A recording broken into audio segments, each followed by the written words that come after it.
I shared with him that I was heading out to visit my cousin for a brief retreat.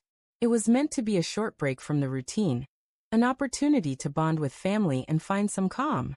He pressed a tender kiss to my forehead, offered a gentle smile, encouraged me to take care of myself, and even helped me pack the night before my trip. He had no idea that I was actually traveling to Miami, not for a family gathering, but for a $20,000 Brazilian butt lift, a procedure I'd been secretly saving for without ever mentioning it to him. Reflecting now, it seems reckless, perhaps even foolish.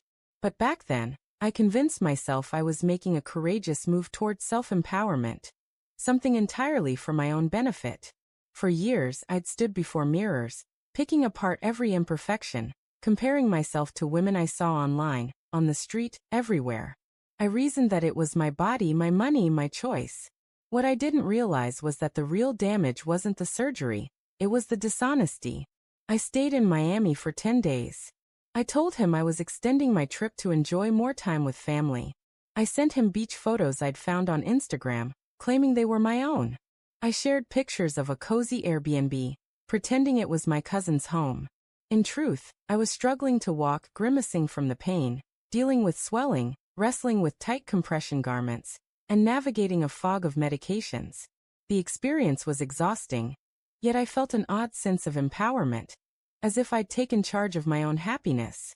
When I finally returned home, I concealed my discomfort under loose clothing and moved carefully, attributing my slowness to travel exhaustion. He was so thoughtful, brewing chamomile tea, rubbing my tired feet, even cooking dinner that first evening back. He had no suspicion. For a fleeting moment, I believed I'd pulled it off. But 3 weeks later, I slipped up. I left a follow-up invoice from the clinic inside my purse, and he discovered it. I walked into our bedroom and saw him sitting on the edge of the bed, holding the envelope, his gaze locked on it. His face was unreadable. No anger, no confusion, just a deep, quiet disbelief. He didn't say anything at first. He simply held up the paper and asked, "What is this?" My stomach dropped. I couldn't conjure another lie. I just stood there frozen. The look in his eyes, I'll never forget it. It wasn't about the surgery. It was the betrayal, the ease with which I'd woven a tapestry of lies, disappearing under false pretenses and returning as if everything was the same. He stood up, calm and collected, no yelling, no swearing, no theatrics.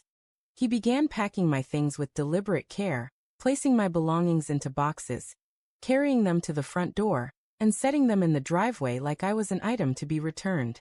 I followed him, tears streaming down my face, pleading, trying to explain that I'd only wanted to feel better about myself, that it wasn't about him, that it had nothing to do with my feelings for him. But he was beyond listening. His silence was deafening. "You deceived me," he finally whispered, his voice barely audible. "You kept me in the dark. Do you understand how it feels to love someone who doesn't trust you enough to be honest?" Those words broke me, right there on the porch, illuminated by the streetlight's glow, surrounded by boxes containing pieces of the life we created together. I tried to explain that it came from my own insecurities, not from any flaw in our relationship. But it didn't matter. The person he'd loved, the one he thought he knew, had vanished the moment I chose secrecy over transparency. He walked back inside, locked the door, and didn't look back. I sat in my car that night for hours, crying into the steering wheel, grappling with the realization that I'd traded the warmth of our bond for a momentary sense of validation. Now people notice me. Strangers, friends, even those who once overlooked me.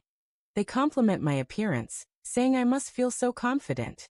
But their words can't drown out the memory of that door locking behind him. They can't fill the emptiness he left. I look in the mirror now, and all I see is someone who chased a superficial ideal and lost something real. The truth is, I didn't need a changed body. I needed to heal how I saw myself. Instead of opening up to the one person who loved me without conditions, I pushed him away completely. Now his communication is reduced to short, practical messages. "I'll pick up the rest of your stuff on Thursday. The lease transfer is ready for your signature. The dog's vet records are in the drawer." No warmth, no anger, just a stark finality. And I can't blame him.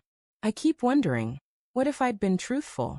What if I'd told him how I cried trying on clothes, how I hated my reflection in pictures, how I just wanted to feel worthy of his love. Maybe he would have supported me. Maybe he would have come with me.